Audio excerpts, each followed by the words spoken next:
closing, we were talking a little bit more about the African Continental Free Trade Area. And now that trading has commenced, we will evidently be speaking to different aspects of the African Continental Free Trade Area. By the end of the day, we're always going to be speaking about Agenda 2063, of which, of course, African Continental Free Trade is but one of the many other flagship programs. My name is Emmanuel K. Benson Jr. Happy to be coming your way. Normally start the show with two segments: Africa Peer Review Mechanism Watch, give updates of developments around the African Peer Review Mechanism, and then we delve a bit into East Africa, developments happening in East Africa. Maybe there's some publications, maybe there's some developments and stories and so on.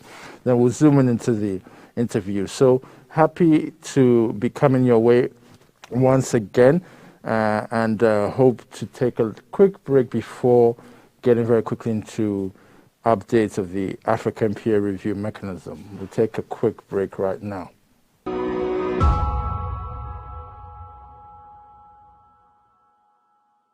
All right, so welcome once again to Agenda 2063, the show in Ghana, the region, the continent, speaking to issues around the African continent and especially issues around Africa's integration. But today, even though we spend the better part of the time talking about the African Continental Free Trade Area, we are still always going to talk about Agenda 2063, whether it's Aspiration 7, which talks about the AU as a global player, or silencing the guns, or whichever else. But with today's show, we're going to have a very interesting conversation with two people. But before that, we're going to get into the segments of the Africa Peer Review Mechanism, and then here on East Africa. So I'm going to very quickly get into that as our time is far spent. Let me just quickly give you a quick update on Africa Peer Review Mechanism. Last week I talked a bit about Africa Peer Review Mechanism, especially for those who are not very familiar with some of the AU institutions, because for some of us, the Africa Peer Review Mechanism, what is part of this show, to give people a sense of the fact that the AU is a real and important institution that has many organs, has many agencies that are doing very different and very important things. Now, the Africa Peer Review Mechanism for us has been very pivotal in the discussion, because they're targeting 2023 as the time when hopefully many other member states would have acceded towards what they say, hashtag towards universal accession. That is to say that out of the 32 or 33 countries, over 55 countries that have currently acceded to the African Peer Review Mechanism, we're hoping that by 2023, that's only in 2 years' time, then many more countries, about the 20 left or so countries, would have acceded, and would have a continent that is fully acceded to the African Peer Review Mechanism, monitoring each other regularly, checking whether our parameters around good governance are can be peer reviewed and that kind of thing. But for some of us, the African Peer Review Mechanism is also important, because the APRM has become an important vector and predictor of peace and security, which, of course, the back of that is good governance as well. We know what the APRM did in Kenya in 2008. It predicted the crisis there. We also know that it predicted the xenophobia in southern Africa. And we also know that the Africa Peer Review Mechanism is doing very good work on the African Governance Report. Last December, the committee met in South Africa to discuss the Africa Governance Report, the next one, the 2021 report. I believe it's been validated. Some of us have the copy and have even the communication strategy on how it will roll out over the next couple of weeks. For some, the Africa Governance Report could be construed as a competitor to things like the Afrobarometer, which some of you may not know that is actually supported by donors. But the Africa Governance Report actually is a fully fledged AU report led by the Africa Peer Review Mechanism at the Continental Secretariat in South Africa, in Midrand, South Africa. So over the next couple of weeks, we'll be giving you updates on developments around the Africa Governance Report, developments around the Africa Peer Review mechanism. They're very active on Twitter. So if you're a Twitter follower, you may want to follow them on @APRMORG and just have a quick look at some of the developments that have been going on there. So that is very quickly a quick update today of the Africa Peer Review Mechanism Watch. I'm going to very quickly then go into the ear on East Africa. I get a kick out of talking about East Africa. Some have been asking me whether, I'm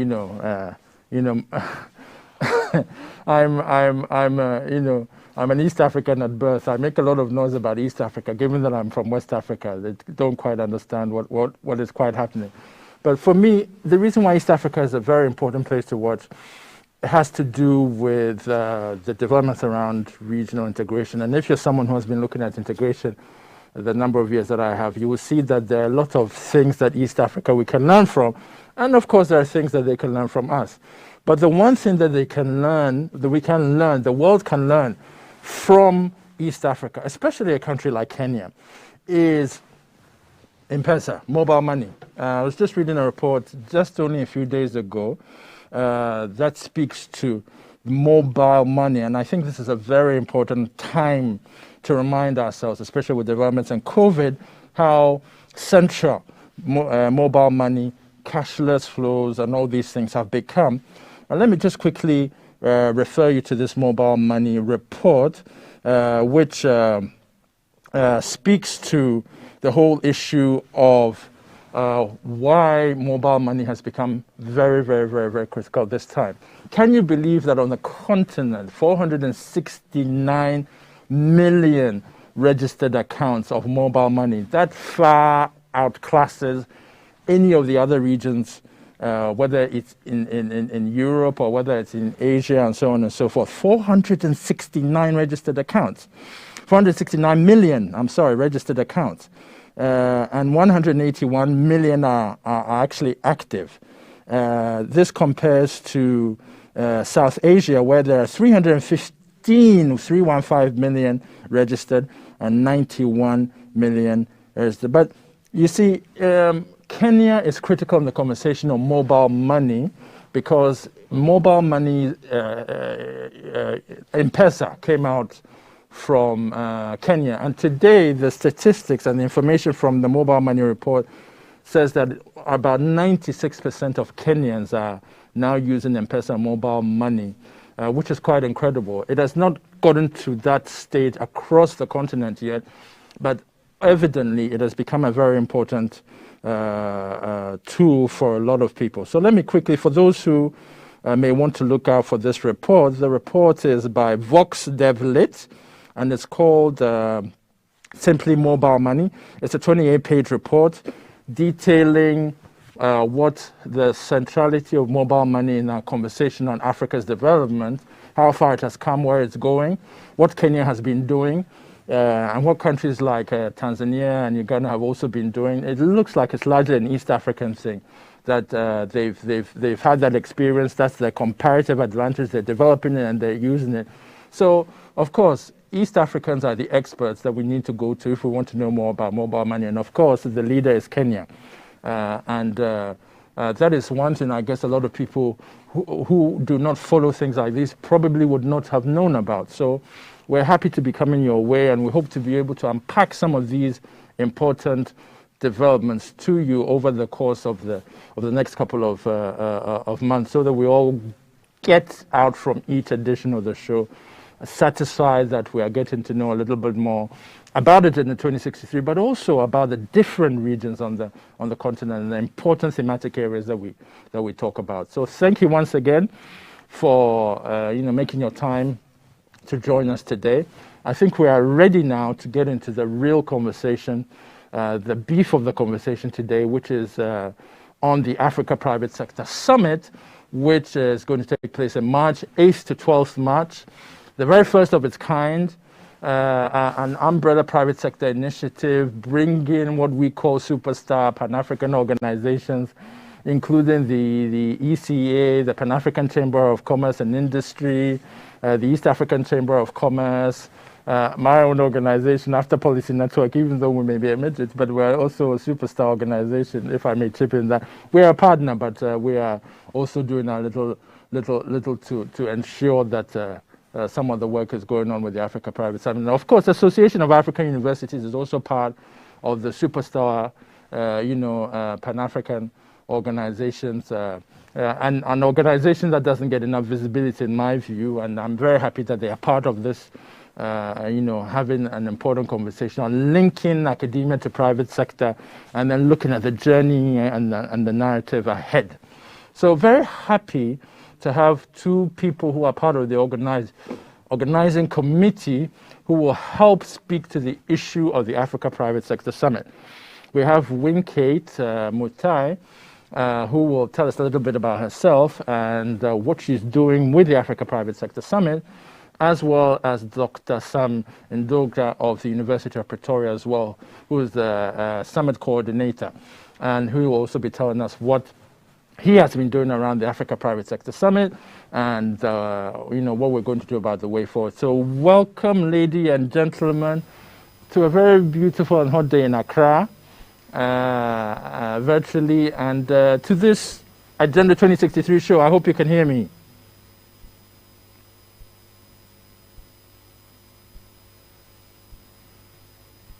Hello, Winkate. Dr. Ndoga. Yes, I can hear you. All right. Great. Dr. Ndoga, can you hear me? Yes, sir, I can hear you. Thank you. Great. So let me go the traditional way and start with ladies first. Winkate Mutai. Tell me a little bit about yourself. I think it's always important that we spend a lot of the time looking at the people doing the things. We don't hear enough about them. I know you're a splendid, fabulous person, so tell me a little bit about yourself, and then we'll get into what you're doing with the Africa Private Sector Summit. Great. Thank you very much, Bensa, for the opportunity, and thank you everyone who's tuned in to this conversation. My name is Winkate Mutai. I am currently the program manager at the Pan-African Chamber of Commerce and Industry. A little bit about my background is that I would say it's quite diverse, and I believe if you have more young people on the same route, you could have quite an interesting workforce. I majored in mechatronic engineering, and in the course of 5 years, I also dealt with youth leadership development, both in Kenya and in Ethiopia. And through that engagement with different bodies such as the UNECA as well as the AAU on matters of youth, I then ended up in the Pan-African Chamber of Commerce and Industry, trying to figure out how do we get the private sector at the forefront of the discussions, and also understanding the majority of the people who are taking part in the support of trade in the continent are women and youth. And therefore, this is the kind of skills that I bring about onto that, aside from having a bit of background in brand management as well as communications. So that's a little bit about me. The rest I'll be able to chip in, and I'll leave the floor for Dr. Donga to join in. Well, let me just chip in very quickly. My shoes are appropriately on a red carpet at the moment. Hearing all that you have to say about yourself, I believe that we have to add a little bit more red carpet to all the credentials that you have. Very nice to have you on the show, Winkate. Very impressive resume you have there. Dr. Ndoga. Dr. Ndoga, I believe that I'm going to have to order more red carpets. So please go ahead and let's hear a little bit about you as well.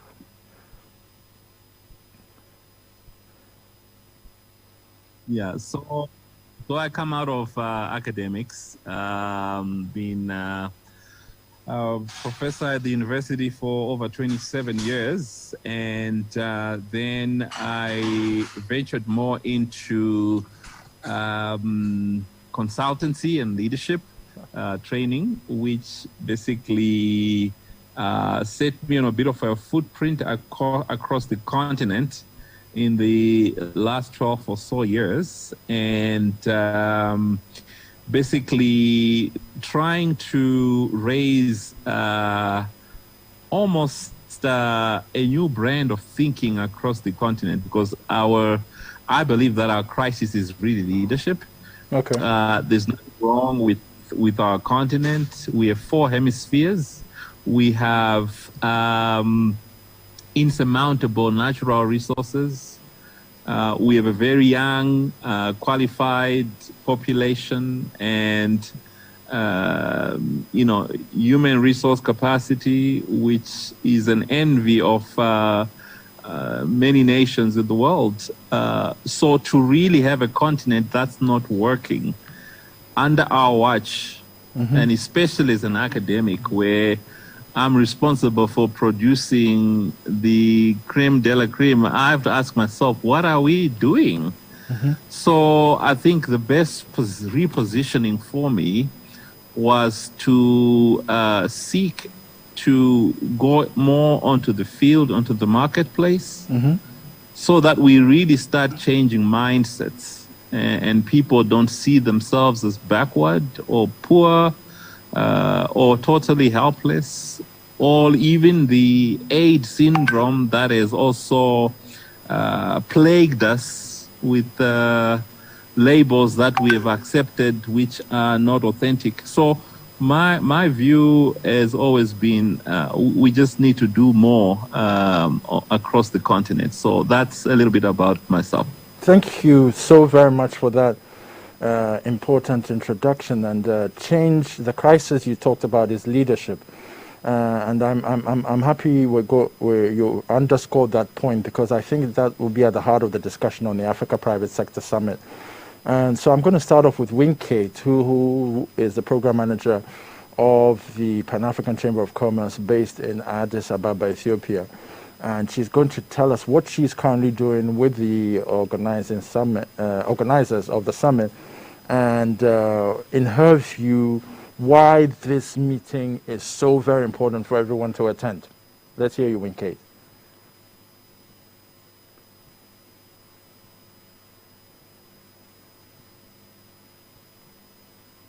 Hello, Winkate. Hi, thank you. Yes, I'm here. Thank you, Bensa. And just before I start out, I want to also reiterate what Dr. Sam has said with regards to leadership and how important it is, and especially towards our youth, and understanding that they can be able to take their forefront. Coming back to the Africa Private Sector Summit, I'm more or less on the technical background. With the website and managing on the registrations, and more or less offering the support. And the other additional thing now that we do as a chamber is to get to our constituents, particularly with our partners and who we engage with, the regional chambers, which will be the East Africa Chamber of Commerce, Industry and Agriculture, as well as the Federation of West African Chambers of Commerce and Industry, to get them aware about this particular conference and what is the importance of the private sector being at the forefront of the discussion that has taken over 2021 in Africa, which is the Africa Continental Free Trade Area. So we are trying to get the private sector represented. We want them to chime in their comments for us to also understand the situation on the ground, where it's not only talking about an agreement, but also getting to understand what is the reality. And from those realities, we can be able to now have a constructive discussion between the public and the private sector during this 5-day-long engagement on the different topics that will affect how the ASFTA is implemented, and also particularly how the private sector would drive that implementation. So we are hoping that through this engagement, through the call of papers, the exhibitions, the Q&As that we'll also be having, the open platforms we'll give for the platform to, or rather for the private sector to engage with us, we can be able to understand what needs to be done, especially on a policy level. How do we need to create enabling business environments in the different countries, and overall have them understand what is the fundamental nature of the ASFTA and how they need to get ready, especially for the competition, as well as the open directive of having a single market will affect them and how they will be able to do the projections. So this is just some of the things that we are looking at and are keen into, and it will be important for anyone to join in, because through this conversation, we don't turn it into a Ferris wheel of saying the same things when under the ground, or things that we may not necessarily see on surface are really different between paper and reality. So if we are able to have that input, I believe all these different stakeholders, as you mentioned, the different organizations on board, can be able to now chime in their own programs and interventions collaboratively with the private sector to be able to remove the different barriers that would eventually affect the proper implementation of the ASFTA. So that would be my interjection on this. And as someone who works for a prestigious chamber like the Pan-African Chamber of Commerce, in your view, what in the past have been some of the problems that have bedeviled the Africa private sector? I know there's a lot of talk about enabling, creating an enabling environment, for the private sector in the context of the African Continental Free Trade. And that is one of the important themes for this summit. But is that the only thing that has dogged the private sector, the enabling environment, or are there other things that you think, in your experience, also ought to be broached?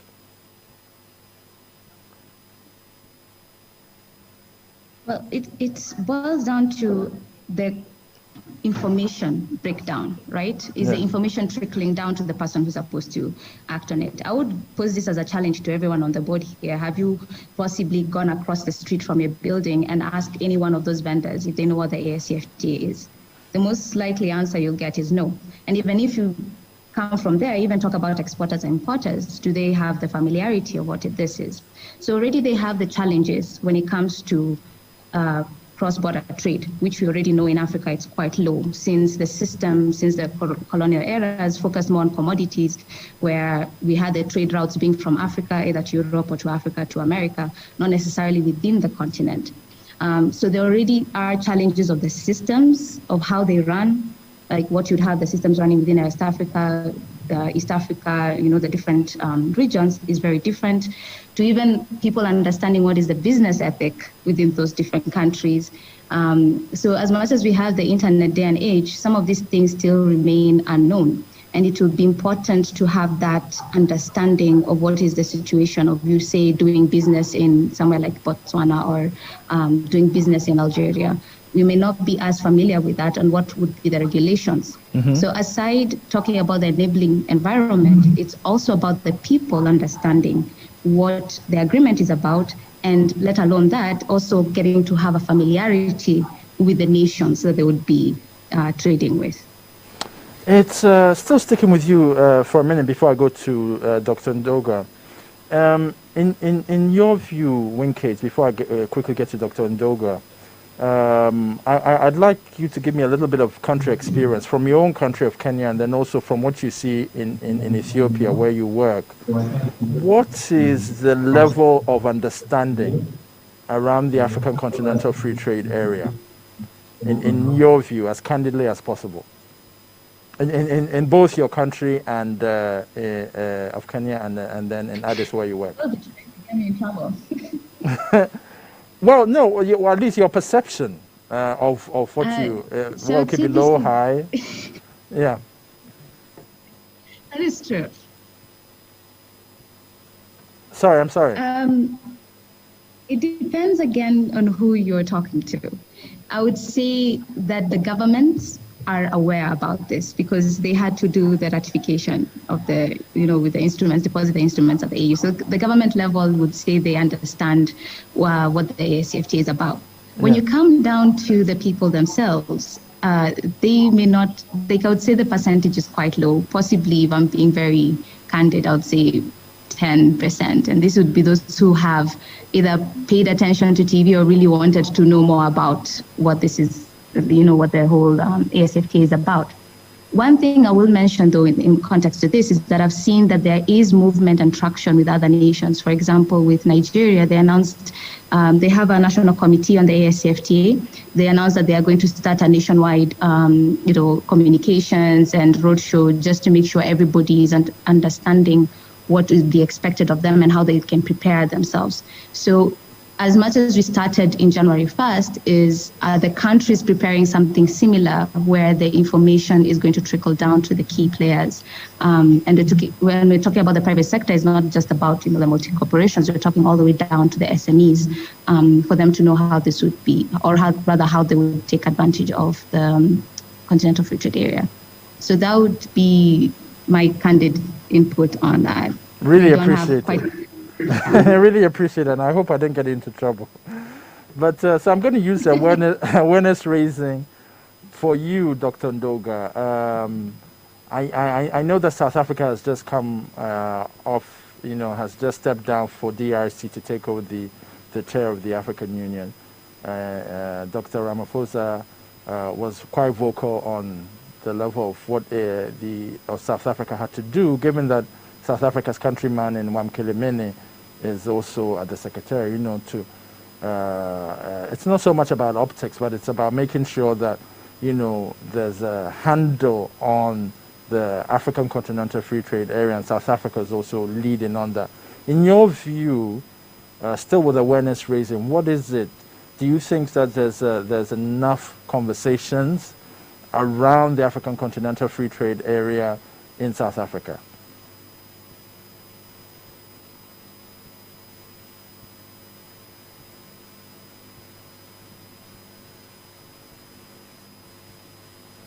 Hello, Dr. Ndoga?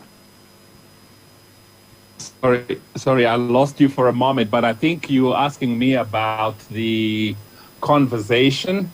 Yes. Yes. So for me, there are two things. What is the vision of area that brilliant.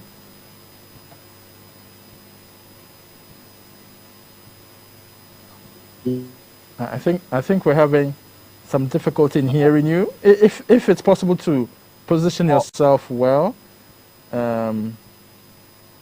Okay, let me move. Just hold on. Okay, sure. Thank you.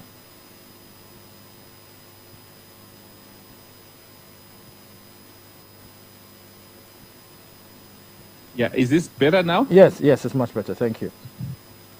Okay. So on the one hand, what I'm saying is that the conceptualization at that level, we have done well. We know exactly the blueprint of what we want, and the conversations around that, I think, are quite robust.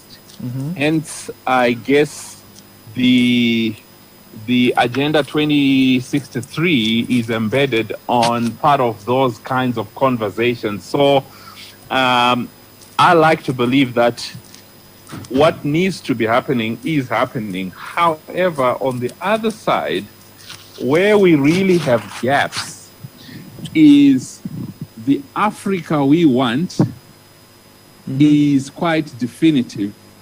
But the African we need, that is where we have challenges. Yeah. Okay.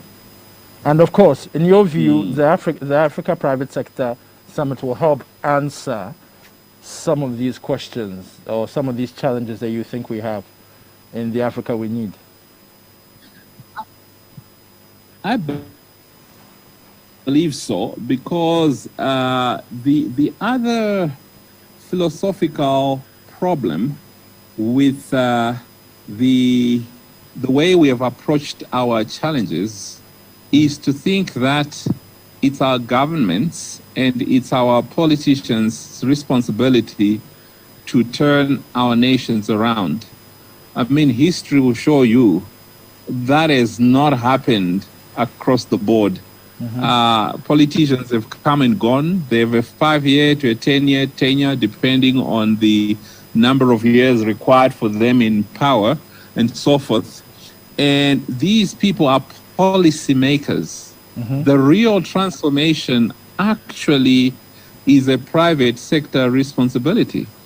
So if you are really bringing the private sector sector together to deliberate on issues that would translate into gaining ground towards the transformation of the Africa we want, I think we're beginning to answer the question, who is ideally positioned for this type of transformation that we want. Because number one, the private sector is not interested in the politics per se. They're interested more in the transformation agenda. Number two, the private sector is bent on action. The private sector will put resources where it matters the most, because these people want results, they want solutions, they want to see transformation. So by bringing like-minded people and players onto a summit of this nature, I think we're really bringing our best philosophers and thinkers as well as practitioners together. I think we positioned for success. Good. I'm happy on that optimistic note, because I want to use that to find out from you that, we've had many summits over the past decade plus. Yeah. Some have involved the private sector, some have involved policymakers, and so on and so forth. What is so different, so unique about this summit that people should be scrambling to register for it?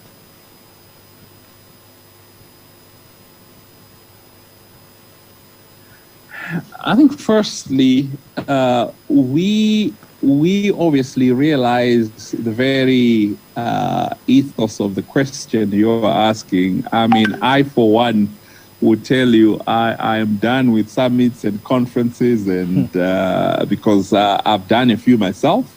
I was part of a global group that used to bring 2,000-3,000 leaders together annually for these kinds of deliberations. Mm-hmm. What I noticed as a gap is people would present their papers, and then we would walk away with notes, and then we would pack away and wait for the next thing. Mm-hmm. What we're doing differently here is we want to translate on the 5th day of the conference, having interrogated all the key issues. Mm-hmm. On the last day of the conference, what it is bent on doing is to consider statements that will culminate into actual decisions on projects that are critical for the continent in terms of turning us around. So we're just not interested in talking.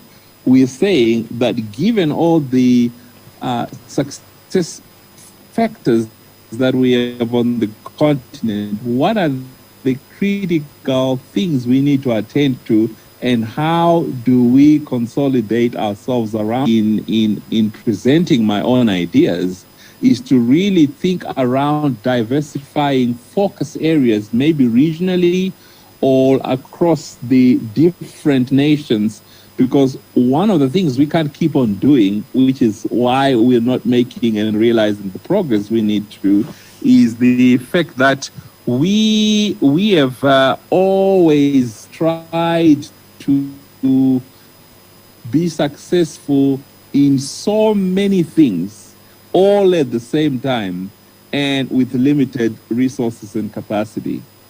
What we can actually do from a summit of this nature is to actually reason and say, you know what, South Africa could specialize on this as their focal point of this free trade area. This is what you can specialize on for the sake of the beneficiation of the rest of the continent.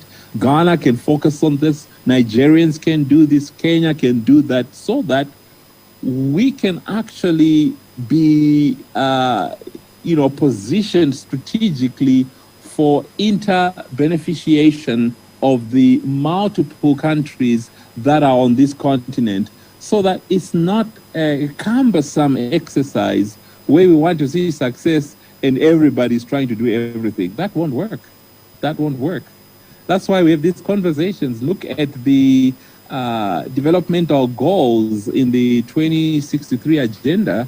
they have agriculture, they have water, they have disease fighting, they have, those key sectors can be spread amongst the countries as targets according to their capacity and specializations. We can actually get this for the first time achieved. Have you noticed that most of our developmental goals, they were 2000, and then they were 2010, then they were 2020, then they were 2050, now it's 2063. We'll keep on goal shifting because we are taking on too much. Yeah, we're taking on it's too not much. achievable. Because we are taking on too much, I guess this is the reason why academia needs to step in, right? Is that, bringing in organizations like the Association of African Universities to help develop a curriculum that will help begin to train people on African Continental Free Trade Area, directs and so on. Is that the reason why that kind of alliance that has not always been happening, the private sector and academia coming together on the conversation after, has become an important outcome of this summit? Yeah. Okay, fantastic. So can I, for a moment, can I make one quick comment as an academic and say you have noticed that on the continent, yes, we have so many highly qualified, highly educated people, some of us foreign trained, so we have gone and tapped into the best of knowledge elsewhere to bring it back home. Yes. But what you discover is as soon as we are back home to try and make a contribution, the conditions that exist are not ideal for us to make those kinds of contributions. That's one. Secondly, the type of information that you come with is so westernized and almost a misfit as far as the continental contextual realities are concerned. Now, by the same token, we are teaching, I don't know about you, EK, as I can confess myself, most of the things I learned in primary school and high school, I've never needed for the rest of my life. But of course, you wouldn't have known that when you were learning it, you wouldn't have known that. But we are still perpetuating the same curricular,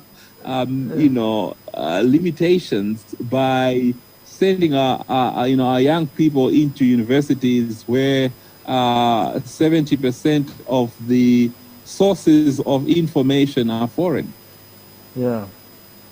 Wow. So what a summit like this actually does is to take our academics from this ivory tower and bring them into a realistic check-in with existential challenges and then try and wrap their minds around coming up with solutions so that, universities are not this elite, exclusive place for a chosen few. Universities must be churning out solutions. How come we don't have, cars being manufactured on the continent up to now? I know Ghana had an initiative, and then you people brought in Volkswagen, and then there was, what was that vehicle that was about to be launched in Ghana? So those are the kinds of realities. People would prefer to just take someone else's technologies. We need to develop our own, and we're capable of doing it. Speaking of technologies, Winkate, we have not left you from the conversation. In your opening remarks, you spoke about, handling the technical background of the summit, of the Africa Private Sector Summit. I dare say that in itself is a very important part, handling the back end and the technical parts and so on and so forth, because without that, we cannot evidently get the number of people that we need to get to participate in the summit with all the connections of Zoom and whatever else that come with it. So that already for you underscores how critical and central technology is in the whole conversation on Africa's development. And so in your view, for a summit like this, how would you say that coming at the time that it has come at it with COVID, where people are now more behind their screens and have become a bit more adaptable and flexible using technologies, how would you say, as someone who works on the technical bit, the role of technology and the private sector in this conversation of Africa's development? I ask that specifically because is it that COVID, this private sector summit has been occasioned by the fact that it's happening at the time of COVID, or would it have, in your view, happened? Could it have happened even when there wasn't this public health pandemic that we are dealing with?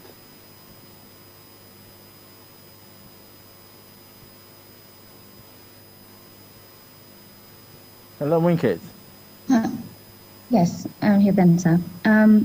It's quite interesting what actually Dr. Sam covered, and it's an issue that I believe even those who are within my circle agree with, that what we are teaching and what is being, or rather what is needed in the market are totally different. That some of what we have studied is nowhere in form currently being used. Things from the industrial era, well, now we're talking about the fourth industrial revolution with technology, with artificial intelligence and the likes.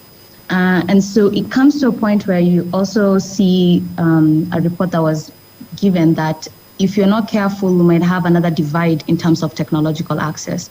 Because for the fourth industrial revolution, what we're talking about is technology, access to the internet, access to information, and that is going to drive the type of use that is going to be brought forward, especially for the African market by those who understand the African market, which I believe also Dr. Sam alluded to, in that sometimes you try to adopt technologies that have worked for different types of societies with their own foundations and settings to try and replicate that here, which would not necessarily work.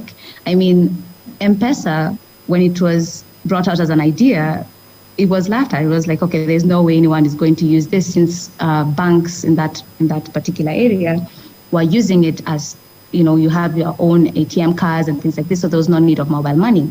Mm-hmm. Bring it to the context of Kenya, where you have a lot of people who were not taking most of their money into the banks. We're talking about the farmers, the SMEs and the likes, because they may not have had all the information about how to capitalize on the banking system. M-Pesa blew up because now they have a way that they can easily access and send money. And then this also brings into the conversation that you see a lot of technology that is available worldwide.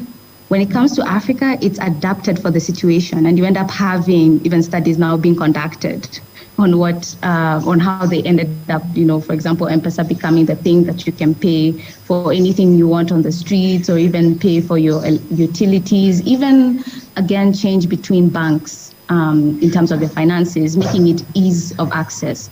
And I also reiterate this thing of where you see again, as you're saying, that we want to bring back the minds that have adapted to the different nations or abroad, coming back to the continent, but their knowledge is not necessarily sustained by the infrastructure or the systems that we currently have on the continent. And coming back to even the private sector summit, I was having a conversation with one of the people who were bringing into the summit, where she said that if you think about it, those who will be able to access the summit are those who have either a laptop, access to internet or Wi-Fi and the like. So are we really reaching the people again? And that brings us also to start seeing how through COVID, perhaps this has pushed the government, has pushed the infrastructure, those who are providing telecommunications, to start understanding the important role of access to data and access to this type of information. Because you can imagine how many Zooms have happened and which people could have been able to capitalize on. And so it's, I think, an opportunity that has been created. At the same time, I feel the people themselves are ready to always innovate and capitalize on that to make it suited for the market.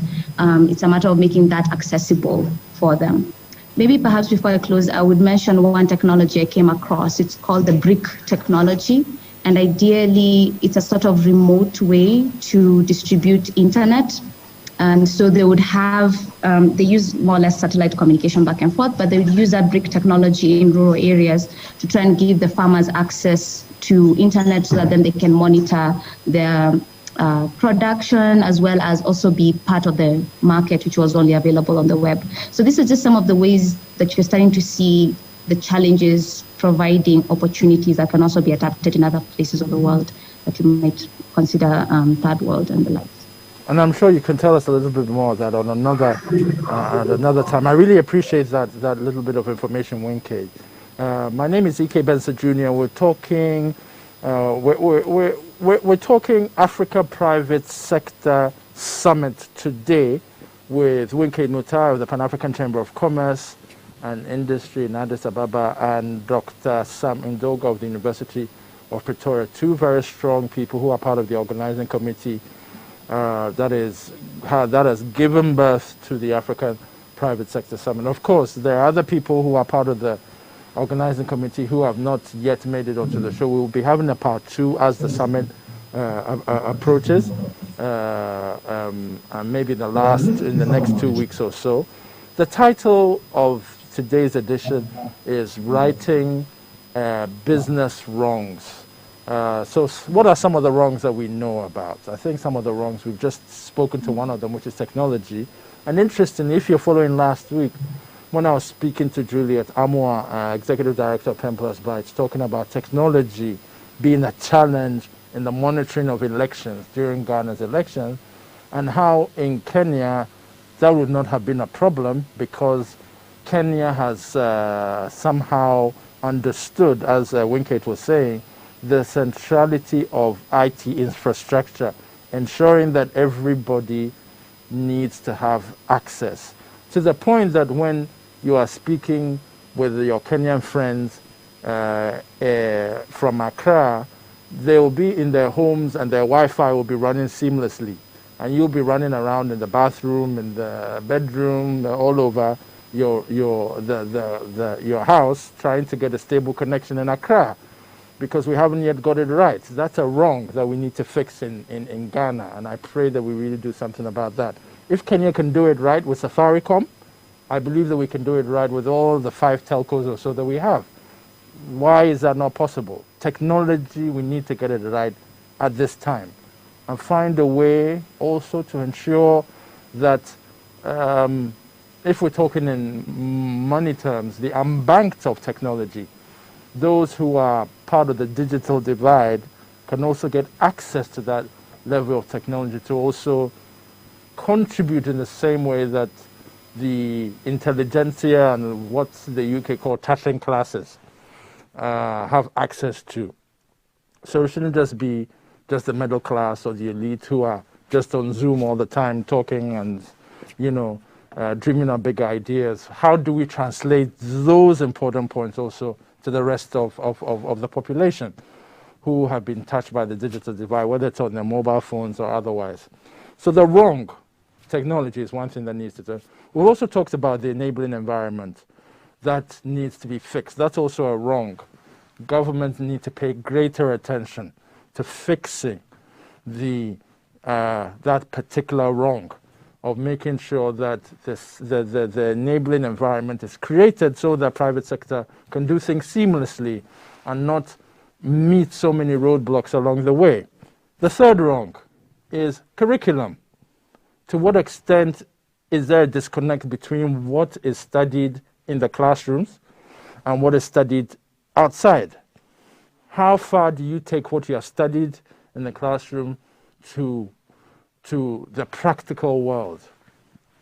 And so that is why the importance of the Association of African Universities in this private sector summit is so important, because they'll be helping over the next couple of months and years, hopefully, that this long conversation is going to be held. The association will be part of the actors that will help also develop the curriculum that can speak to the issue of understanding African Continental Free Trade Area, the regional economic communities, everything around Africa's integration.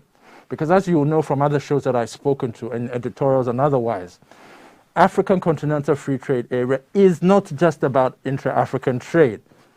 As the publication of last year, 2019, the ECA 2019 report said, it is not just about intra-African trade, but about dispelling the crisis of implementation and validating AU programs, which is to say that if the African Continental Free Trade Area could work with the momentum that it has, member states have signed on to it and ratified, so must the other 13 other flagship programs that the AU has under Agenda 2063, so must they work. The Freedom of Movement Protocol that we are struggling to see come to light, where only 4 member countries have signed and ratified. We're waiting for 11. How do you move across the continent? How do you trade on the continent when you are not able to move freely? These are very critical questions that we need to address in the context of the African Continental Free Trade Area, in the conversation on an enabling environment and so on and so forth. So as we begin to wind down, and I'll come to Winkate and I'll come to Dr. Ndoga to offer their closing remarks, I just want to sound this out for the audience.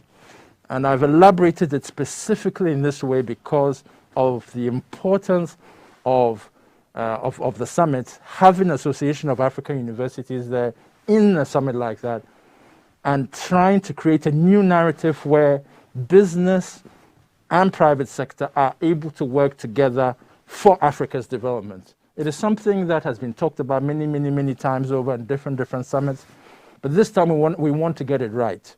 We need your support, so we need you to register, africaprivatesectorsummit.org. We need you to go there and register, contribute whichever ways you can. There's a call for papers as well.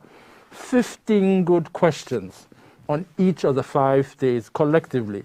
Identify a question that you want to write about, get writing so that you can also contribute your quota to Africa's development. These papers will be picked by the organizers and partners and so on. So we'll take a look and then we'll see what we do about it, whether it's an academy, whatever that needs to be done. But this is a very, very critical summit that we need you to be part of.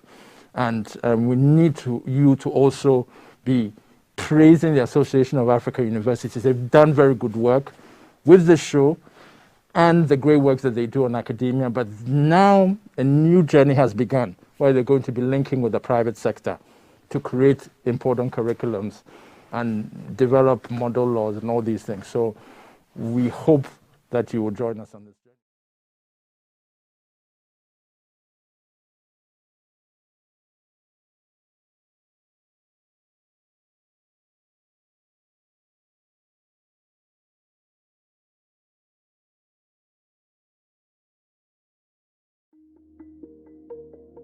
The Association of African Universities, AAU, is an international non-governmental organization set up by universities in Africa to promote cooperation among themselves and the international academic community.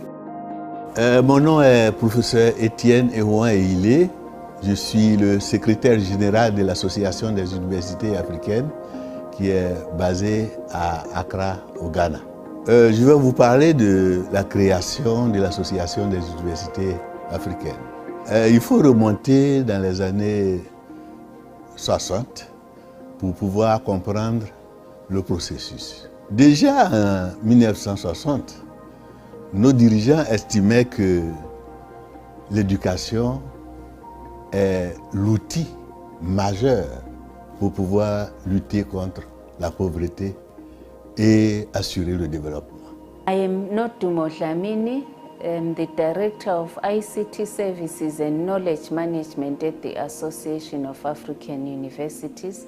The Association of African Universities is a network of 400 universities in Africa.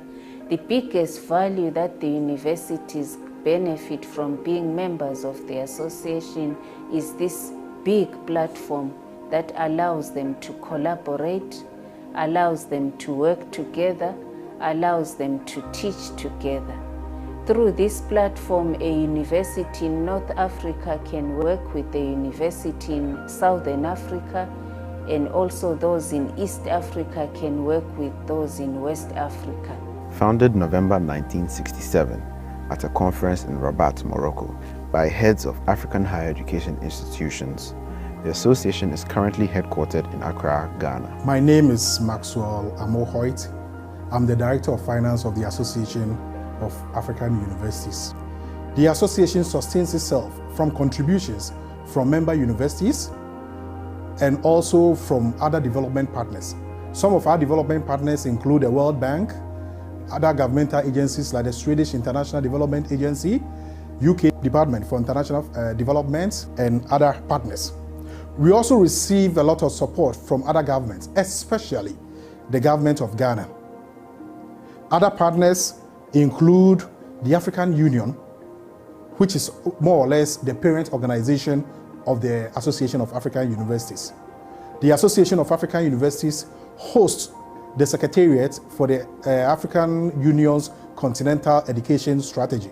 And by so doing, we provide coordinating roles for the African Union in helping members achieve their targets. Déjà en 1960, nos dirigeants estimaient que l'éducation est l'outil majeur pour pouvoir lutter contre la pauvreté et assurer le développement.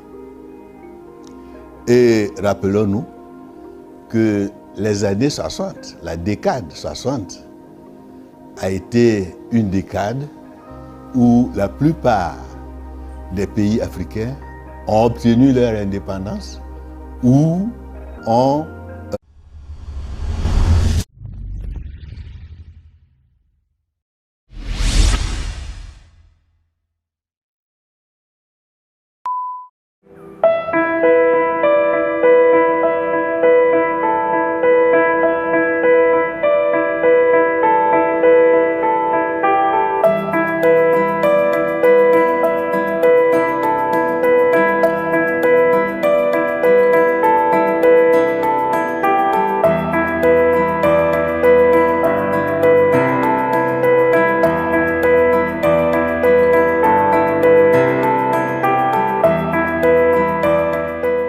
The African Centers of Excellence came on board fully about 3 years ago. There are 10 of them in Nigeria, as you are very familiar, in 3 broad areas. In the areas of STEM, in agriculture, and in medical sciences. What Informed ACE is most importantly the need for knowledge and technology in Africa's development. 2/3 of economic development comes from technology and better applied knowledge and skills. Then there's a lot of bridges, there's a lot of hardware and roads, etc. That's important, but that's less than 1/3 of economic growth.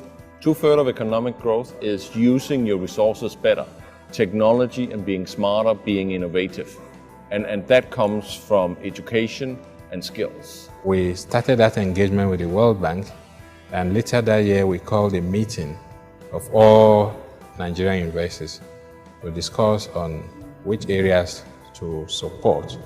And we narrowed down on postgraduate training, research, and enhancement of learning environment. We need to have these capacities in Africa if we want, in the long run, to drive our own development. And the only long-term solution to that is strong universities.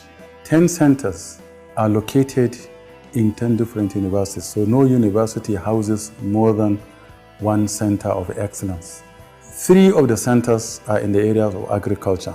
Bayero University Kano houses the Center for Dryland Agriculture, which has now become a regional center, bringing together researchers and practitioners from the West African sub-region.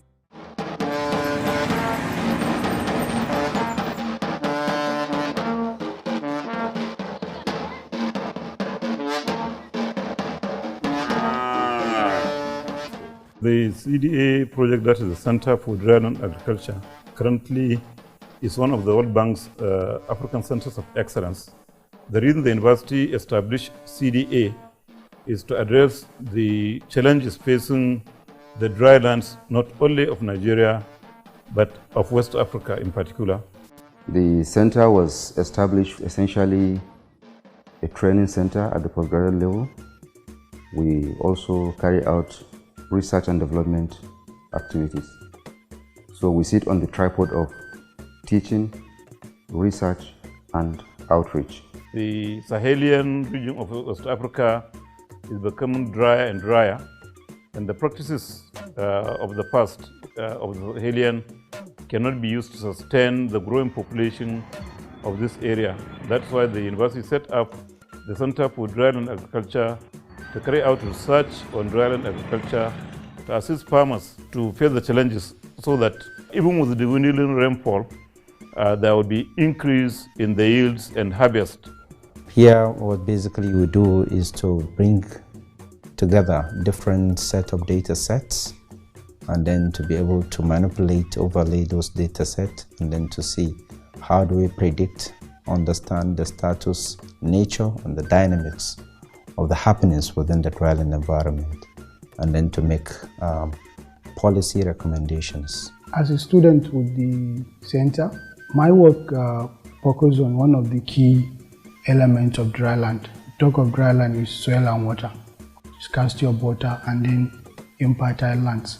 So I'm working on diagnosis of nutrient limitation and imbalances in the northern Guinea savanna of Nigeria. Quite a number of countries have capacity to actually predict the kind of projected yield you have so that they'll be well armed in terms of repositioning themselves in terms of the prices of commodity. Fully knowing the advantage of that, here at the center for all the NSC and the PhD programs we have, GIS is compulsory. We are reaching out to a large community and we do several things. Some of them including how to make them get feeds for their animals during the dry season. As you know, this is a real issue in dryland and is one of the sources of conflict now in the country, lack of feeds for animals, which leads to pastoralists and farmers having conflicts all over.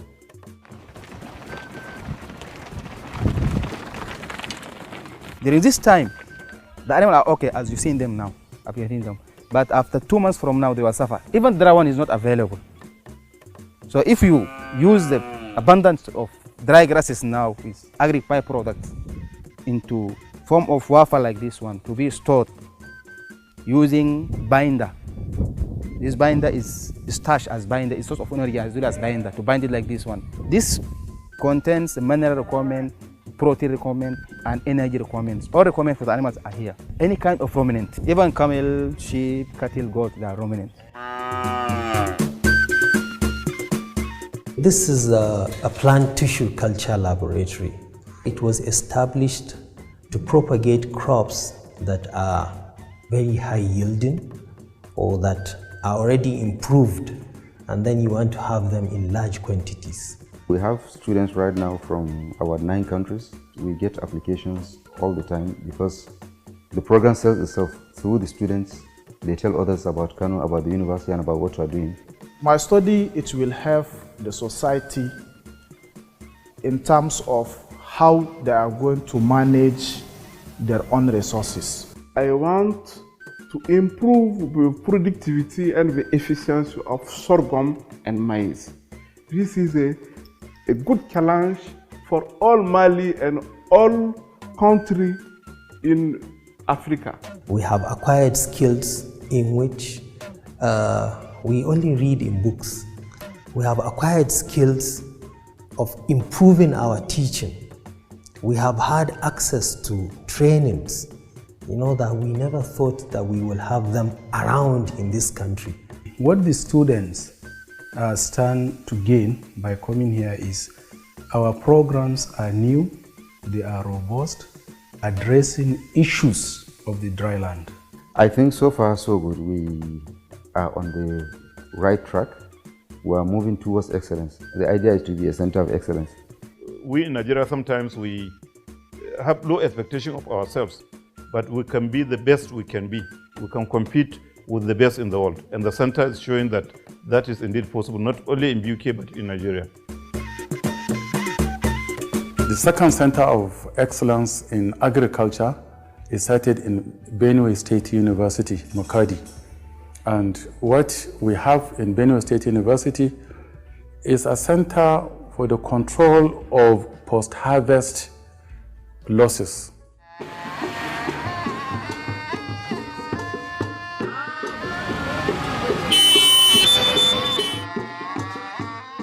The name of the ACA and BSU is Center for Food Technology and Research.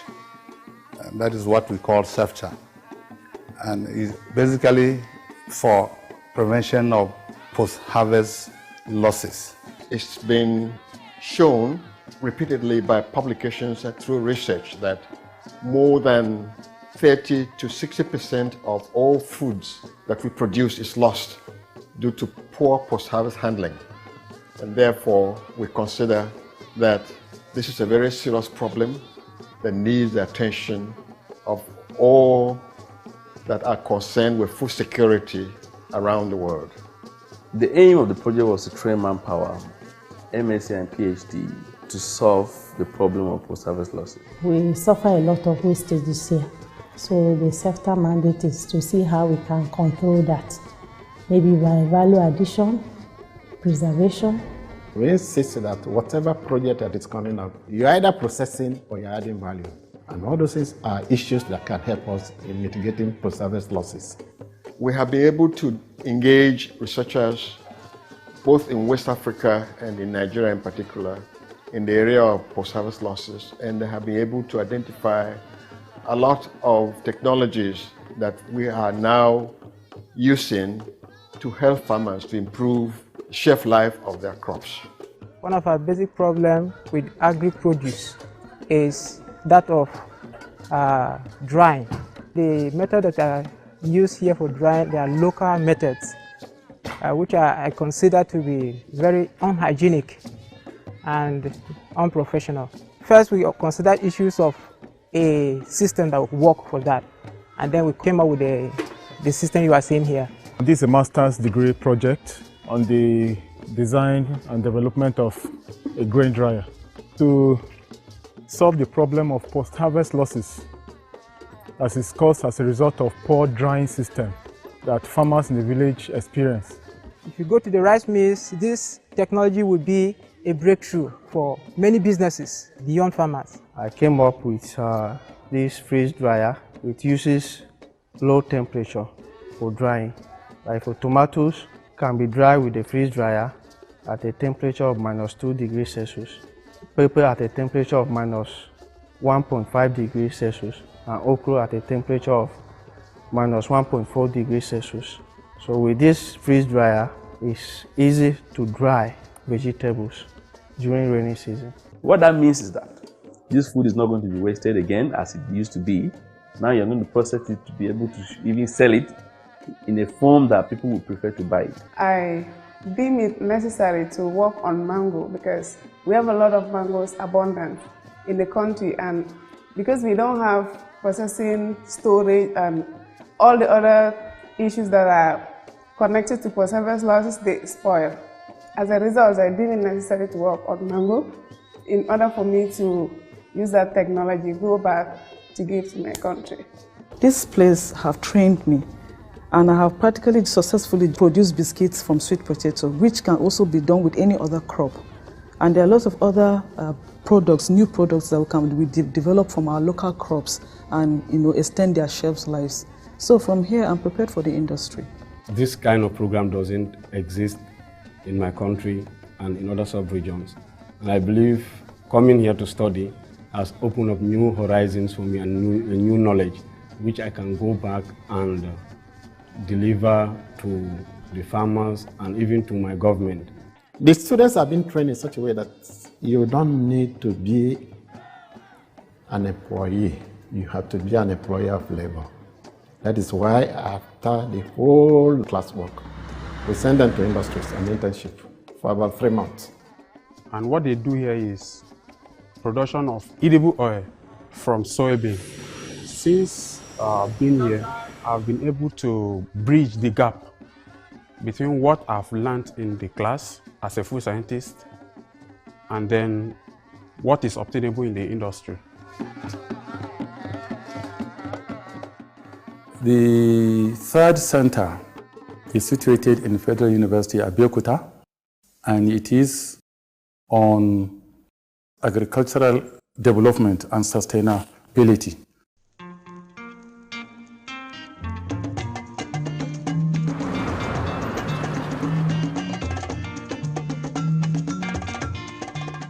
Agriculture being our very, very strong area, we decided to name the Center for Agricultural Development and Sustainable Environment.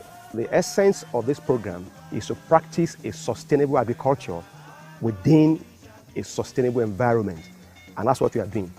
And there are two prongs to this Center of Excellence. The first one is teaching, and the second one is research. So in terms of impact, as a university, we've been able to show that the university can actually come out with research output that will interact with the town and GAN, and also leverage opportunities for the private sectors while coming out with breakthroughs in terms of technological solutions. We have established a lot of linkages with companies in Nigeria and outside Nigeria and within the West African sub-region. We have also been able to come up with problem-solving researchable topics that are currently having great impact on the industry. And that's what makes Kadesi very unique. Our projects are user-driven. We have been able to attract about 150 students into this program, average of 50 students per cohort. And out of these 150 students, we also have 13 of them who are from outside Nigeria, precisely from Gambia, Togo, Liberia, and then we have also Sierra Leone. CADES have created an opportunity or an environment that has allowed research not to be kept on the shelf. That's one unique thing I learned about CADES. I have seen two Gambians who have graduated from here, who were sponsored and trained by CADES.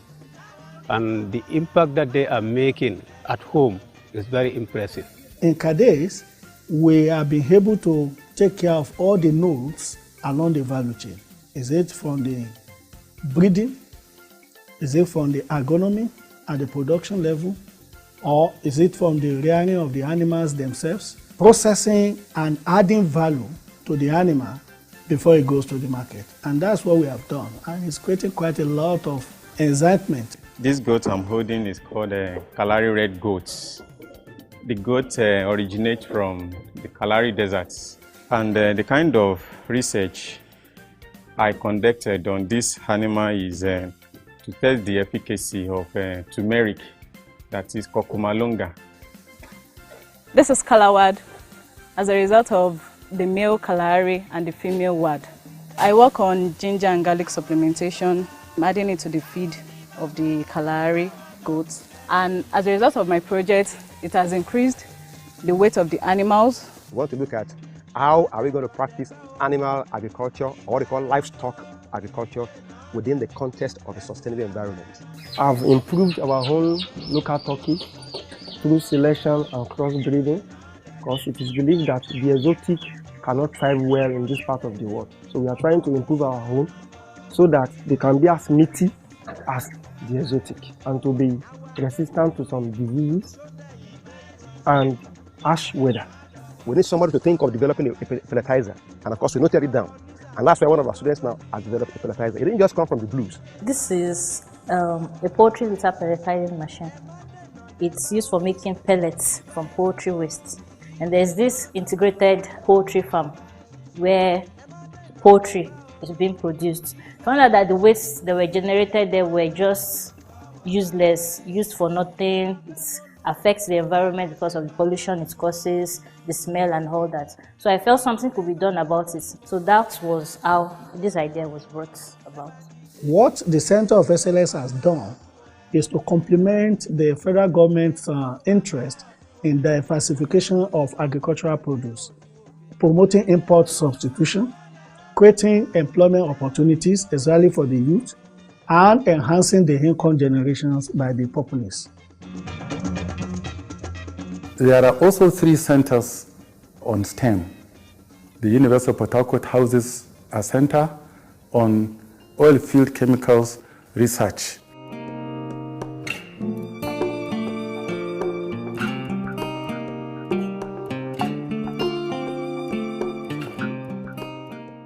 The oil and gas industry has been dependent on foreign inputs in terms of technology, in terms of the chemicals. It will surprise you that we import sand from Ottawa, from Canada. We import bentonite from Wyoming. But these things are right here in our backyard. So at the end of the day, we are just busy servicing the other country. Now Nigeria say, no, time has come where the quantum of what's going on in the oil industry, at least 70%, should be in country. And that's why we are here. My research was bordered around the use of chemicals to enhance oil recovery and oil production. So I should have naturally done that, continued in that line. But when I came back home to Nigeria, I heard about C4. I got more interested in it because it gave me a different perspective of how you can actually enhance oil recovery using waste, local waste. Right now, we worked on the bentonite. We've been importing bentonite because they think the local bentonites are not useful. With our research, we had a very useful breakthrough where we can now use Nigerian bentonites. We've been able to develop products on corrosion inhibitors and other oil field chemicals. So what we see is that a kind of big marriage between industry and academia. Here we have a loop that is used for hydrate formation simulations. This loop mimics the offshore environment, and anything that has to cause depositions are not allowed to occur. Those depositions in the form of hydrates for gases. So what hydrates does that, it blocks the pipeline. So this is the loop that tries to simulate that environment. These are students who will have found it very difficult because the kind of training we give them is the kind of training you have to send people to the US, to the UK, to Australia. They're getting it right here in Nigeria. Here I have waste from okra, actually the head, and then I have what we call potash account here. We have some leaves that we use. This one, the okra, acts as a polymer. This is the palm kernel oil. It acts as a surfactant, it's a surface active agent. And then we have this, the account, which is an alkaline. Because in your chemical recovery, you need these 3 chemicals to be able to recover oil. What we do is we get the need of the industry in terms of what they need in these chemicals and commit the students to focus on this research. And this helps us to also have the industry to participate in supervising curriculum development. The reason why we're doing it, first of all, one is to eradicate the high level of toxicity in these chemicals that we import. We're moving away from the conventional methanol, the conventional PVPs that is being used. We're trying to see if we can get local materials that can do the same job of those PVT. So what this loop is doing for us is to help us screen those inhibitors. University of Port Harcourt is famous as an entrepreneurial university. We believe in using your brain power to solve human problems. This is novel. This is new. You will not get this anywhere. And I'm glad that it will be here that we would have that record, that we were first to bring this to the limelight in C4. Beyond those that enroll from Nigeria, we also have collaboration within the region. Students from the West African sub-region are coming here now for training in this area. What we have achieved so far is what I call internationalization of academics at home. Because in some of these countries, they are not strong in petroleum and oil field related research. So we are hopeful that in the nearest future, it will be a catalyst to develop human capital in Africa. Ever since I came here, I've learned a lot. I used to only know about the petrochemistry, but I've got to know the formation of the petrol, to the production, and to final use of the petrol. One thing learned in Port Harcourt is always think outside the box. And to me, that is very good, where we can be able to get people who will be able to think seriously through problems so that we can solve them. We have a company, Nigeria Natural Gas Company, endowed a building, a professional chair, and a mini refinery for research. And some of our students are on it. Everything that happens in a conventional refinery happens here, but on a mini scale. Because we know that the usefulness of crude oil is only realized when you break down the molecules. And that's the problem we have. We get crude, we'll export, we buy back. Each time we import those materials that are useful to us, we employ people abroad. We empower people abroad. But by being able to look inwards, we not only make more money for ourselves, we also empower people by making them employed. The target of the federal government is that at least 70% of what is happening in the oil industry should be domiciled in country. And this is an answer, obviously.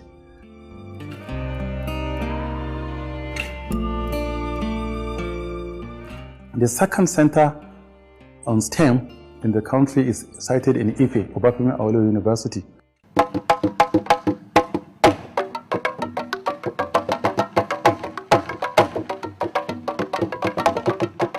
We have a group of minds dedicated towards thinking, innovating, building mobile applications, web-based applications to combat challenges in different sectors of the Nigerian economy. So we are looking at a way where we can build IoT devices at low cost that will meet world-class standard, because that is the goal.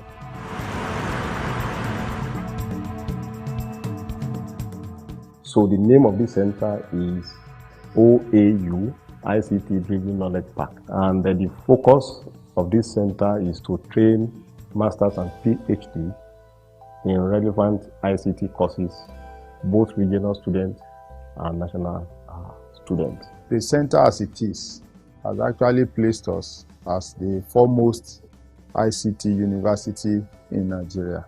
We have always been, but that has helped us to maintain our lead in ICT. We were the first university to introduce internet facilities in Nigeria. We are using our labs as a development laboratory. We have worked on about 3 different products now which have been released even to our industry partners. The focus of the engineering program, the computer engineering program, is more into design and implementing a lot of these devices for different applications. The first project that I did when I got contact with Oak Park was to automate a whole lab. And by whole lab, I mean I had to automate the door, the lights. I can check the temperature of the room, control the TV, control the ACs.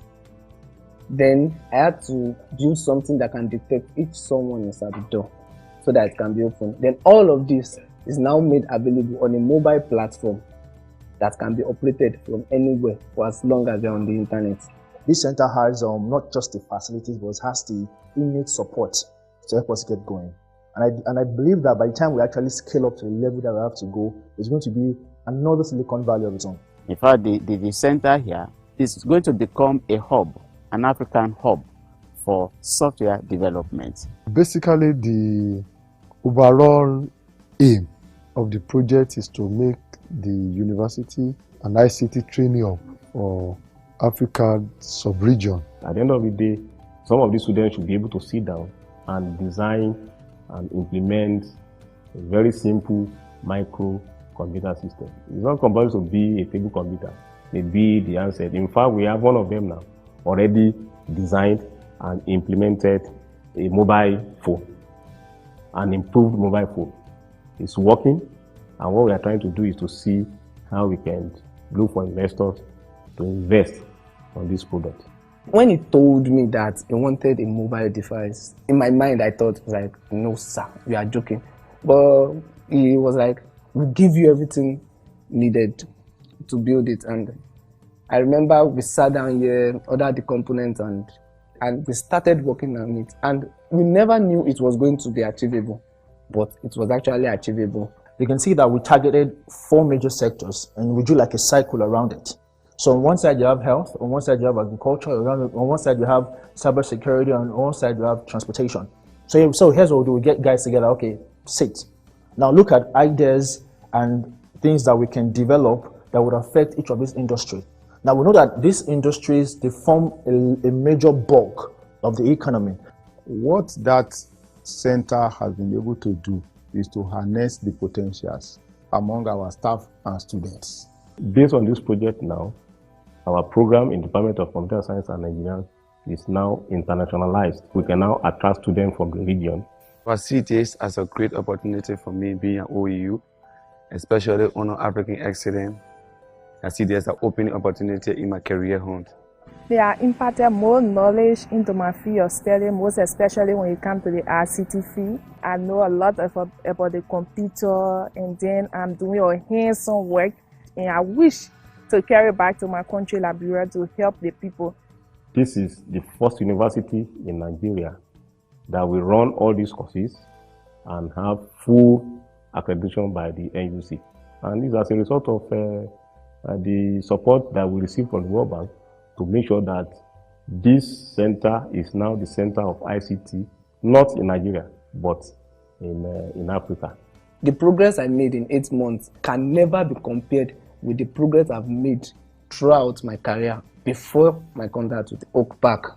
The Oak Park in AAU has been the best thing to ever happen to Obafemi Awolowo University in recent times. And that's why, as a university, we have taken it as a priority. And we have seen the potentials, and we know that is the future. And we want to move along with the future.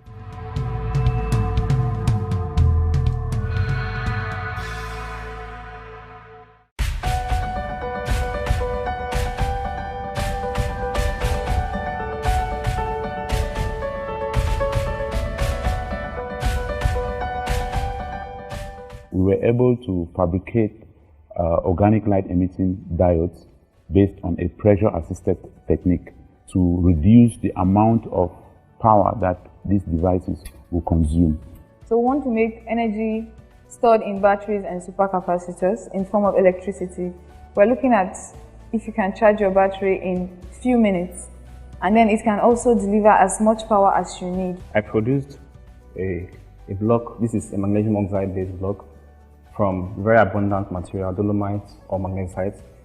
And I used rice husk ash, which is an agricultural waste, to synthesize and produce my earth bricks. PAMI is a concept that came out of a desire by groups of scientists, mainly African scientists who are both here in Africa and in the diaspora, to provide an opportunity to build capacity for Africa to have people trained in certain areas of science and engineering, with the primary idea of focusing on problems of an African nature. And so this group of people got together to look at how to solve these problems. And it is that getting together that gave rise to the proposal to have a Pan-African group that we use the science of materials to solve infrastructure problems. And PAMI was born. In Africa, you know, we have a lot of energy challenges. We are wasting a lot of energy for lighting and display applications. With this kind of systems that we were able to develop through this research, we can have a significant amount of energy saved to be used for other applications. The model we use here is to use the best brains you can find, mostly Africans in the diaspora, bring them into AUST, and they transfer the knowledge they have in these areas. So we focus on 3 major areas: materials for health care, materials for energy, and then materials for other infrastructure. That area we call multifunctional materials. PAMI Energy Program focuses around the energy challenges that we have in Nigeria. So one approach that PAMI takes to that is towards the energy harvesting, energy generation, and we also focus on energy storage. In my research, I worked on supercapacitors.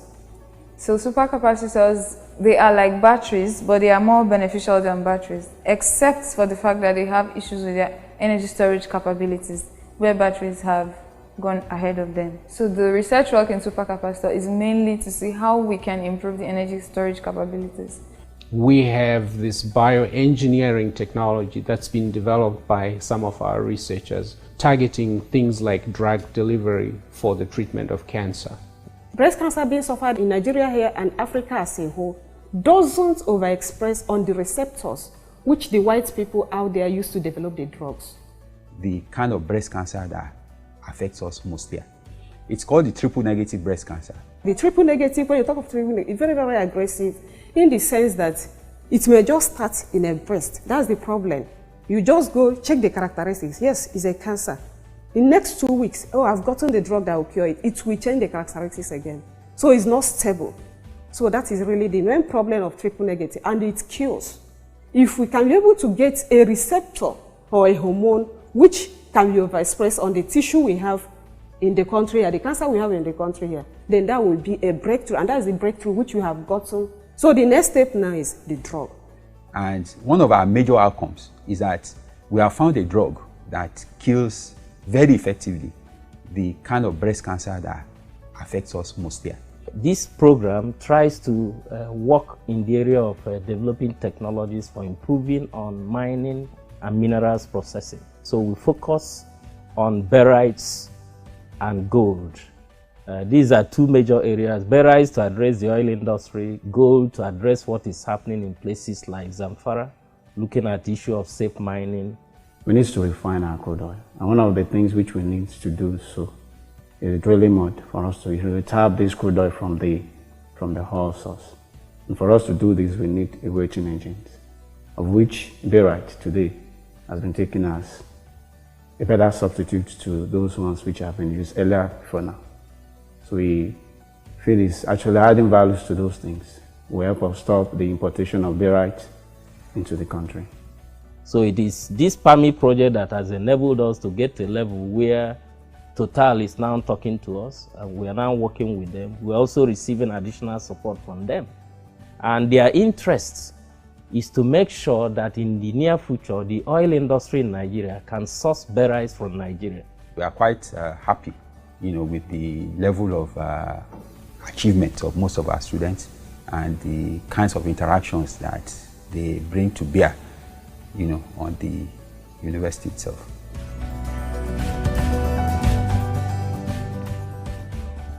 The remaining centers are focused on health issues or medical issues. The first one we speak about is that in Redeemers University, and that is a center on genomics of diseases.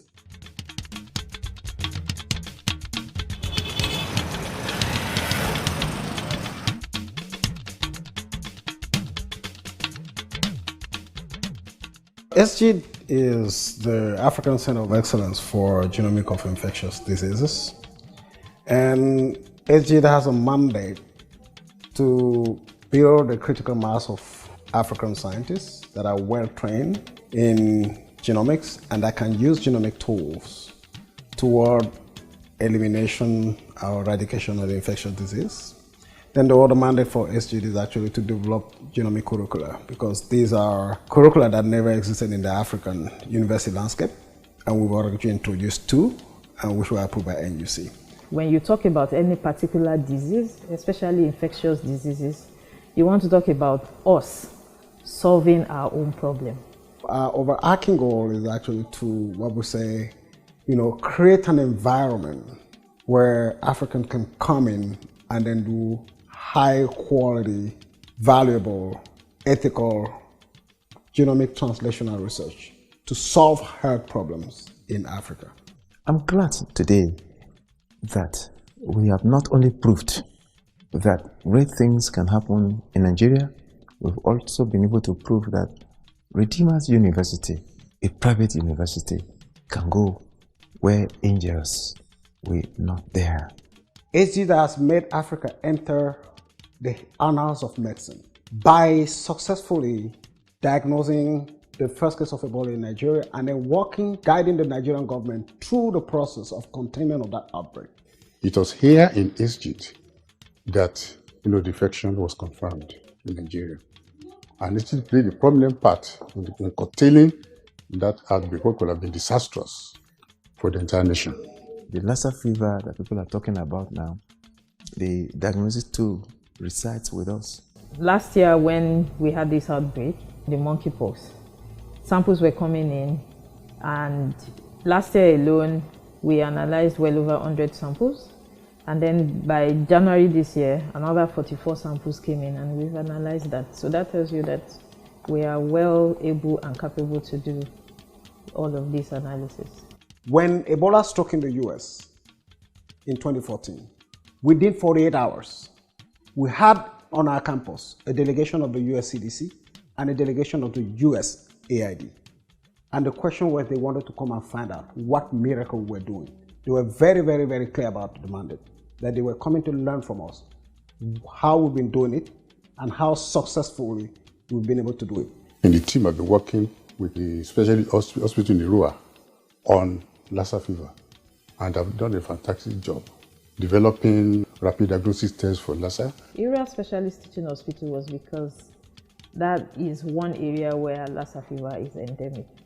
Within 4 months of the Ebola outbreak, we did something that has never been done in the history of science before. We were able to develop a 10-minute rapid diagnostic test for Ebola. That is the only test which is today approved by the US FDA and WHO. So the introduction of that test actually in the field, knowing within 10 minutes that somebody was infected or not, was a major turning point to contain the outbreak. We have the ability to analyze whatever it is that comes into the lab. We have the capacity. Then we have well-prepared protocols that we follow to analyze samples. So I'm very confident that we can do that for Nigeria and for Africa also. I've always had a passion for medicine. I've always had a passion to help the sick, to help children. And then when the World Bank brought this opportunity of empowering young students to become scientists, researchers, I felt this was an opportunity to help my people, to help my fellow Africans, basically. And so I think with my research work, applying molecular techniques, I could actually answer some questions and also help in tackling some issues with malaria, which has been some issues since 1904 or so. One of the things that as scientists we're looking forward to achieving is the complete eradication of malaria. And one of the things that we have to do to actually achieve that is to understand the various clones circulating in a particular population. And that would influence the kind of vaccines one can develop. So my work is centered on understanding the diversity of Plasmodium falciparum across the country, across Nigeria, and fortunate to be here doing such research. I'm currently involved in the next generation sequencing platform, where we kind of use that cutting-edge technology to sequence viral genomes. Like for instance, like during the monkeypox outbreak, Lassa fever virus, and all of that. The first capacity that we should be talking about in Africa is what? It's human resources, brain capacity. I think what we've done is actually to embolden the brains of young Africans to believe in themselves and then believe in their ability to deliver on African problems. I've been fortunate enough to do my master's abroad, and coming back home doing PhD here, it is wonderful.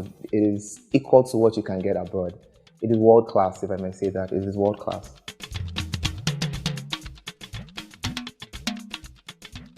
The second center is in Benin, and health issues. It's to do with reproductive health.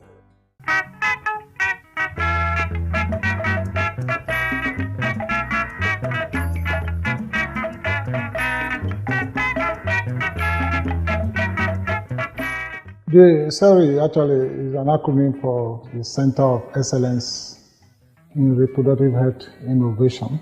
It's one of the ACE programs based at the University of Benin here in Nigeria, and it's specifically designed to build capacity in the West African region for research and training in the field of reproductive health, specifically in 4 disciplines: obstetrics and gynecology, public health, nursing, and health economics. So SERI's mandate was to train health workers, not just in Nigeria, but in the West African sub-region, to be able to tackle these health challenges and then also conduct research. And we also do short courses for people who are at the point where impact is most needed, the skilled birth attendants, to help to monitor the pregnancy, delivery, and postnatal care of these mothers. Most of reproductive health burdens, such as maternal mortality rate, child mortality, infant mortality, are higher in West Africa as compared to other parts of the world. So we felt that one of the reasons why there is such a huge challenge of this huge burden of reproductive health was because of lack of skilled personnel to manage the discipline. So we have multidisciplinary research groups involving doctors, nurses, sociologists, even health economists, and even lawyers. And we created about 4 or 5 research groups with different focus. One is on quality of maternal mortality, the quality of the kind of services that are being rendered. The second one is on how to improve uptake of family planning. The third one is on controlling abortion. And I think the last one is on HIV/AIDS, which we all know are topical issues that are affecting a lot of women and children, not only in Nigeria, but generally in West Africa and globally too. Nigeria definitely needs a lot more people trained in reproductive health, as does much of West Africa. So I think the concept behind the whole series is excellent, because this is an area of real need and it could provide a valuable service. There are plans for us, at least the PhD students, to go for industrial attachment in highbrow universities. So for me, it's a privilege. And I got into this program with a mindset to actually be part of creating new, inventing new things, being innovative in my pursuit. And SERI has created a platform for me achieving this purpose. SERI actually looked at thematic areas such as family planning, HIV/AIDS, maternal mortality. And these diseases have been found to be the core generating forces of the vicious cycle of poverty. SERI is a special center, a center for innovation in reproductive health issues. So if you want to undertake a program, you would want to go to a specialized center. And I think that is why most of them, the Gambian students, the foreign students that we are, they are mainly from Gambia. That is why they came. When we came here, we were very enlightened about the program, about maternal health, child health, and how to tackle the problems that Africans are facing, especially the Gambia. I believe that when I get back to my country, the Gambia, I'll be able to make an impact through advocacy and research to make sure that things that are a burden in reproductive health, especially maternal morbidity and mortality, is scaled down to a reasonable amount. Here, students are compulsorily moved to go for internships, either outside the country. Some students have gone to Harvard, some have gone to Kenya, some have gone to Ghana, because we believe that these graduates must be ready for the industry when they graduate. So that anybody that gets the SERI, Masters or PhD can be sure that he can practice this profession anywhere in the world. The whole idea is to have a holistic approach to the problems of reproductive health. Next center of excellence is in Jos, University of Jos, and it is on pipeline medicine.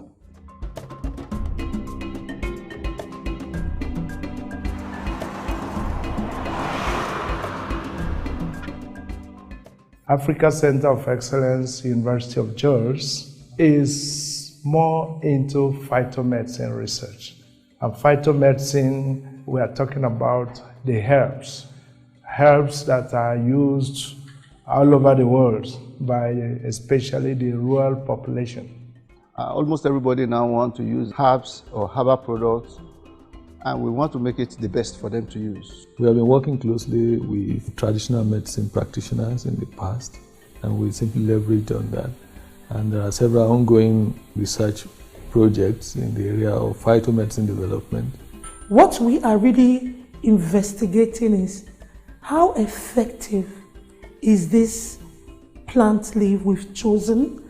If you say something has medicinal properties, the best place and the basic to start is the phytochemical quantification. We look at plant components that could have the active ingredients for vaccines or for drugs too to be developed.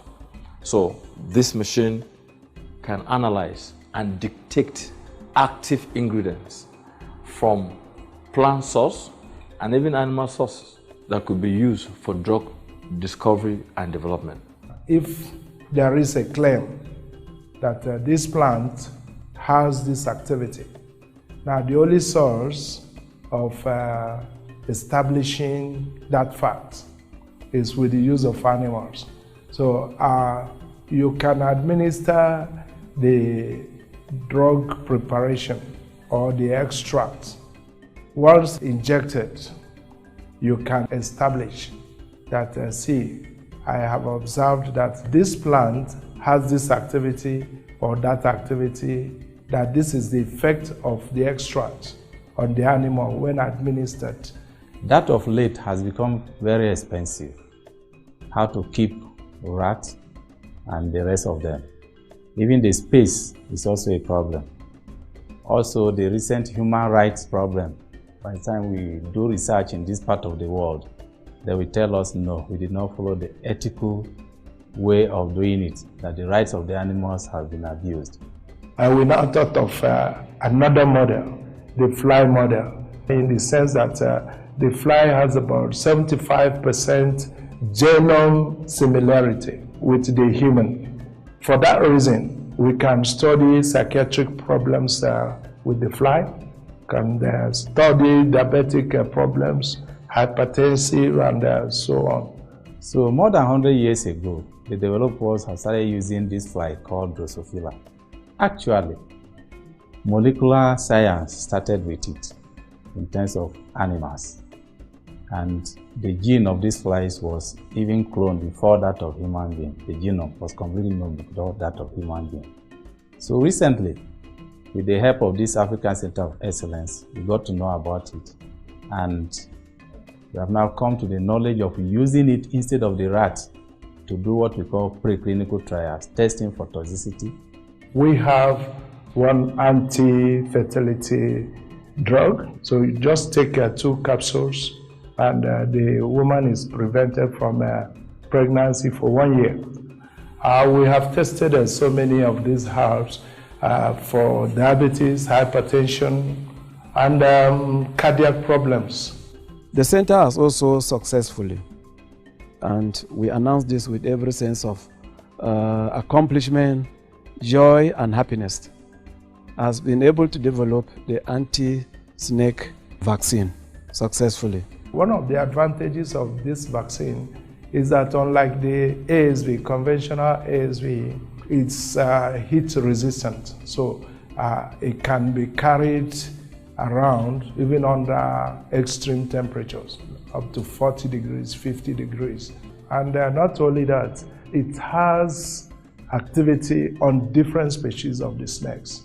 So whether it's cobra, whether it's viper, in fact, it neutralizes the venoms of these snakes. So you can see that in this center, we have come up with what we need and what will serve the population, especially the rural population. If we want to heal malaria, they tell us to take leaves, to take roots of plants, any different plants. But we know that it is not every chemical in this plant who are need to heal the malaria. This center will help us to pick specifically the chemical that we need to heal this malaria. We are globally being recognized as a result of the efforts we are making at this center.